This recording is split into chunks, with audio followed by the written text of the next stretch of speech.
Hello students, मैं हूं Shashank. Welcome to my channel SK tutors. तो आज ये वीडियो है chapter number 2 of macroeconomics national income series का। ये चैप्टर नंबर 2 है। जैसा कि मैंने बताया था कि एक बुक का रेफरेंस लेके हम चलेंगे। तो संदीप गर्ग की बुक के रेफरेंस अगर देखें तो इसका चैप्टर नंबर 2 ये basic concepts of macro economics है। नेशनल इनकम के न्यूमेरिकल्स को करने के लिए पहले हमें कुछ बेसिक चीज़ें पता होनी चाहिए, तो वो हम इस चैप्टर में देखेंगे। और इस चैप्टर में हमें ये टॉपिक्स कवर करने हैं। मैंने लिखा है टॉपिक्स टू कवर। सबसे पहले हम जानेंगे डोमेस्टिक टेरिटरी क्या होती है, नॉर्मल रेजिडेंस क्या होते हैं, फैक्टर इनकम, ट्रांसफर इनकम क्या है, फाइनल गुड्स, इंटरमीडिएट गुड्स क्या है, कंजप्शन गुड्स क्या है, कैपिटल गुड्स क्या है, ग्रॉस नेट इन्वेस्टमेंट क्या है, डेप्रिसिएशन क्या है, नेट इनडायरेक्ट टैक्स क्या है, net factor income from abroad क्या है। डोमेस्टिक टेरिटरी जानने के लिए क्या ज़रूरत पड़ी है कि डोमेस्टिक टेरिटरी हमें क्यों पता होनी चाहिए। भाई, अगर हमें डोमेस्टिक इनकम पता लगानी है कि एक किसी भी कंट्री की, किसी इकनॉमी की डोमेस्टिक इनकम कितनी होती है, उसके टेरिटरी के अंदर की इनकम कितनी है, तो उसकी टेरिटरी के बारे में पहले पता होना चाहिए कि उसकी टेरिटरी में क्या क्या चीज़ें आती हैं और क्या क्या चीज़ें नहीं आती हैं। फिर दूसरी चीज़ आती है नॉर्मल रेजिडेंस, क्योंकि जो नेशनल इनकम हम फाइंड करते हैं, नेशनल इनकम का मतलब होता है सब लोगों, एक नेशन की पूरी इनकम। तो उस नेशन की जो इनकम होती है, बेसिकली जितने भी लोग वहाँ पर काम करते हैं उनकी सबकी इनकम को जोड़ के हम नेशनल इनकम निकालते हैं। तो नेशनल इनकम निकालने के लिए हम जितने भी रेजिडेंट्स होते हैं उनकी इनकम को जोड़ते हैं। तो रेजिडेंट्स में कौन कौन आते हैं और कौन कौन नहीं आते हैं, इसके बारे में पढ़ेंगे। फिर आता है factor income and transfer income. अब फैक्टर इनकम क्या होती है एंड ट्रांसफर इनकम क्या होती है। फैक्टर इनकम बेसिकली क्या होती है, जब कोई फैक्टर्स काम करते हैं किसी चीज़ को प्रोड्यूस करने के लिए, चाहे वो लैंड हो, लेबर हो, कैपिटल हो या एंटरप्रेन्योर हो, तो उसके बदले उनको इनकम मिलती है। तो factor income basically national income में इंक्लूड की जाती है एंड ट्रांसफर इनकम इंक्लूड नहीं की जाती है। ट्रांसफर इनकम होता है लाइक गिफ्ट्स, ग्रांट्स, ये सब। फिर आगे की चीज़ आती है कंज्यूमर गुड्स, नहीं, final goods and intermediate goods. Final goods क्या होते हैं, इंटरमीडिएट गुड्स क्या होते हैं। फाइनल गुड्स नेशनल इनकम में इंक्लूड किए जाते हैं, इंटरमीडिएट गुड्स नहीं किए जाते हैं। तो ये जानना भी जरूरी है, इसे भी हम इस चैप्टर में कवर करेंगे। Consumption goods and capital goods क्या होते हैं, ये भी इस चैप्टर में कवर करेंगे। ग्रॉस एंड नेट इन्वेस्टमेंट क्या होती है, वो भी इस चैप्टर में कवर करेंगे। नेट इनडायरेक्ट टैक्सेस क्या होते हैं, वो भी इस चैप्टर में। And net factor income from abroad क्या होते हैं, वो भी इस चैप्टर में कवर करेंगे। तो बहुत ज़रूरी है कि ये जो चारों चैप्टर्स हैं इस यूनिट के नेशनल इनकम के, इन चारों चैप्टर्स की आप सारी वीडियो देखें, तभी आपको नेशनल इनकम के बारे में अच्छे से समझ में आएगा। और जल्दी से जल्दी अपने जितने भी आपके फ्रेंड्स हैं, जितने भी क्लासमेट्स हैं, उनको ये वीडियो शेयर करें, क्योंकि अभी स्टार्ट हुआ है। अभी से हम करते चलेंगे थोड़ा 10-10, 15-15 मिनट की वीडियोज़ अगर आप रोज़ देखते हैं तो बहुत जल्दी नेशनल इनकम को हम कवर कर लेंगे। जैसे कि मैंने बताया था, ये 40 मार्क्स में से 10 मार्क्स की अकेले वेटेज रखता है नेशनल इनकम। तो ये चारों चैप्टर्स हमें अच्छे से करने हैं। तो वैसे तो मैं न्यूमेरिकल्स की आपकी सारी ट्रिक्स बताऊंगा, उसका थ्योरी से कोई भी लेना देना नहीं होगा, आप डायरेक्ट सारे न्यूमेरिकल्स निकाल सकते हैं। लेकिन थ्योरी के अगर कुछ क्वेश्चंस आते हैं तो उनको करने के लिए आपको ये सारी चीज़ें पता होनी चाहिए। तो वीडियो ज़्यादा लंबी ना बने, इसलिए जल्दी से स्टार्ट करते हैं। डोमेस्टिक टेरिटरी क्या होती है।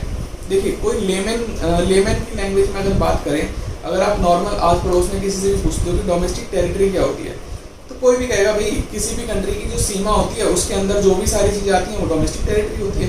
उनकी भी बात सही है। टेरिटरी का मतलब जो भी सीमा के अंदर आएगा वो सब टेरिटरी, डोमेस्टिक टेरिटरी में इंक्लूड होगा। लेकिन इकोनॉमिक्स में ऐसा नहीं माना जाता। कुछ चीज़ें ऐसी भी होती हैं जो किसी कंट्री की सीमा के अंदर आती हैं, लेकिन फिर भी हम उनको डोमेस्टिक इनकम में इंक्लूड नहीं करते। और कुछ चीज़ें ऐसी हैं जो हमारी टेरिटरी के बाहर हैं, फिर भी हम उन चीज़ों को अपनी डोमेस्टिक इनकम में इंक्लूड करते हैं। इसको समझाने के लिए मैंने एक रफ इंडिया का मैप बनाया है और उसमें हमने लिखा है कि जो हमारी टेरिटरी के अंदर हैं लेकिन उन्हें भी इंक्लूड नहीं करेंगे, इसलिए मैंने क्रॉस किया हुआ है। तो आप लोग इसको अगर नोट्स बनाना चाहते हैं तो आप भी बना के इसको लिख सकते हैं। एक माइंड में लास्टिंग इफेक्ट रहता है, आपको बहुत देर तक याद रहेगा। जैसे हमारी टेरिटरी में क्या है, एम्बेसीज हैं, कंसुलेट्स हैं, मिलिट्री एस्टेब्लिशमेंट्स हैं। जैसे एम्बेसीज मतलब जैसे जापान की एम्बेसी, यूएस की एम्बेसी, बाहर कंट्रीज़ की सारी एम्बेसीज लगभग हमारे इंडिया में हैं, लेकिन वो हमारी टेरिटरी का हिस्सा नहीं होती हैं। ठीक है।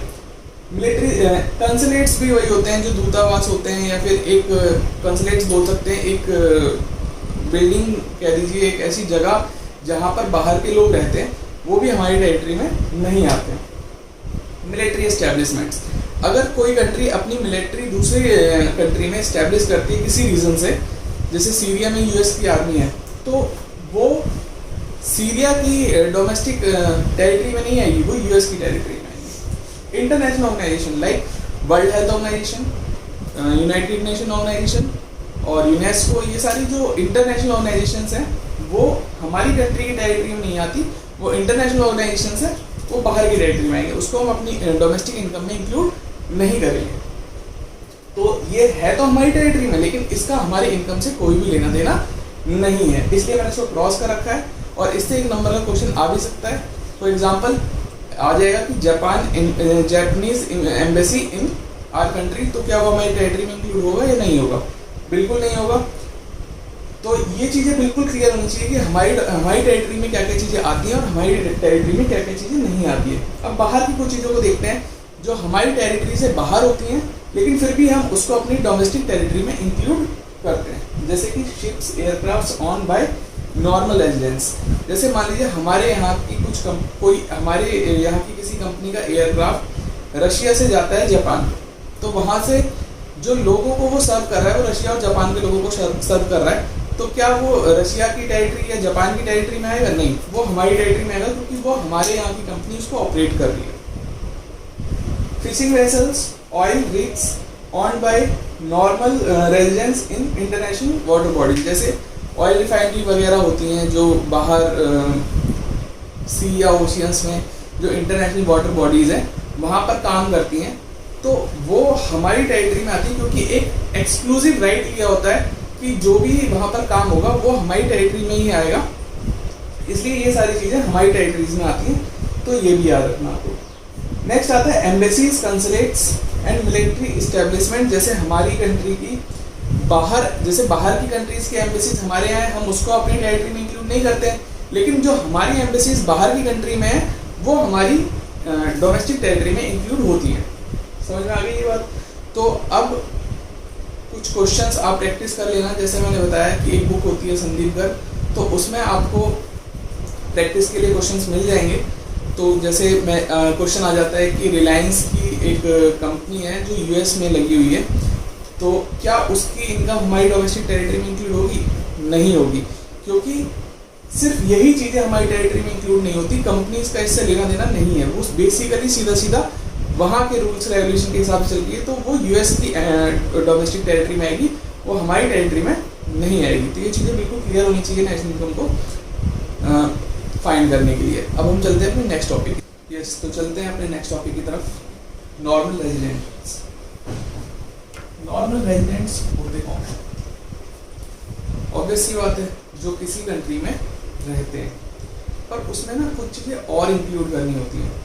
नॉर्मल रेजिडेंट्स में सबसे पहले तो lives in a domestic territory, एक तो वो वहाँ पर रहने चाहिए, उस डोमेस्टिक टेरिटरी में वो वहाँ पर एक लंबे टाइम से रह रहे हो, plus do economic activities there.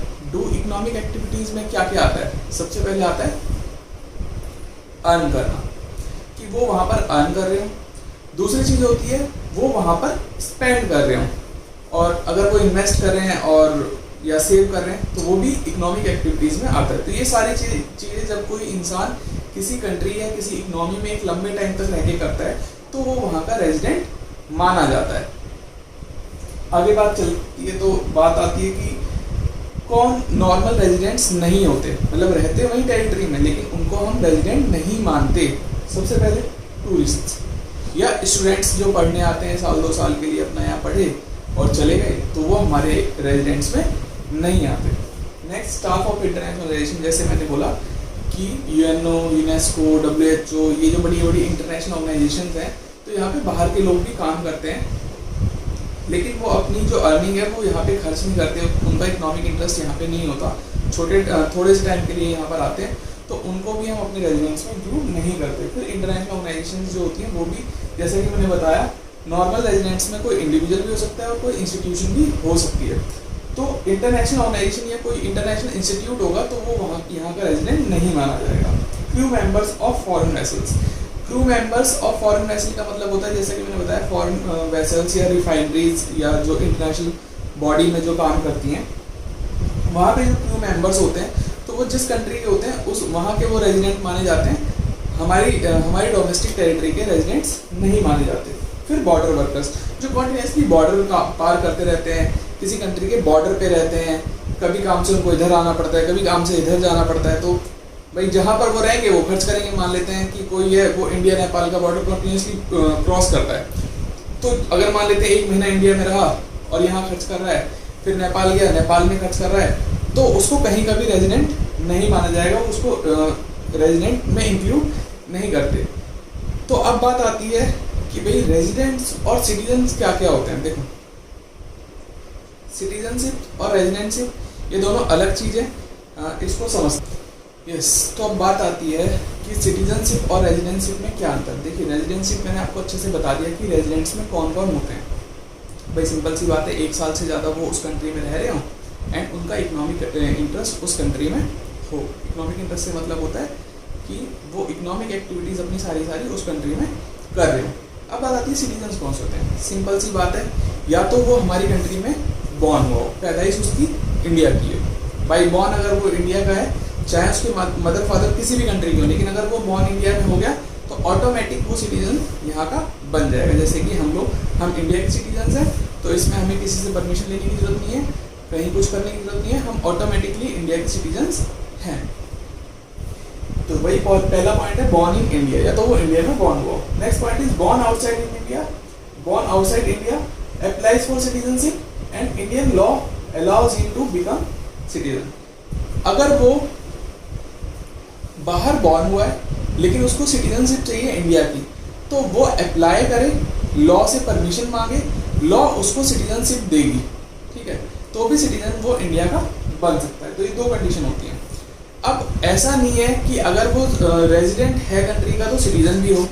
मान लेते हैं कि कोई इंसान, जैसे मान ले जापान का कोई है, जापानीज है, और वो इंडिया में रह के काम कर रहा है और 1 साल हो गए, मतलब 3-4 साल हो गए उसको इंडिया में रहते हुए, और यहीं पे उसकी जॉब है, यहीं पे कमा रहा है और यहीं पे सारे पैसे वो खर्च कर देता है, तो वो रेजिडेंट तो इंडिया का कहलाएगा बट वो सिटीजन नहीं कहलाएगा।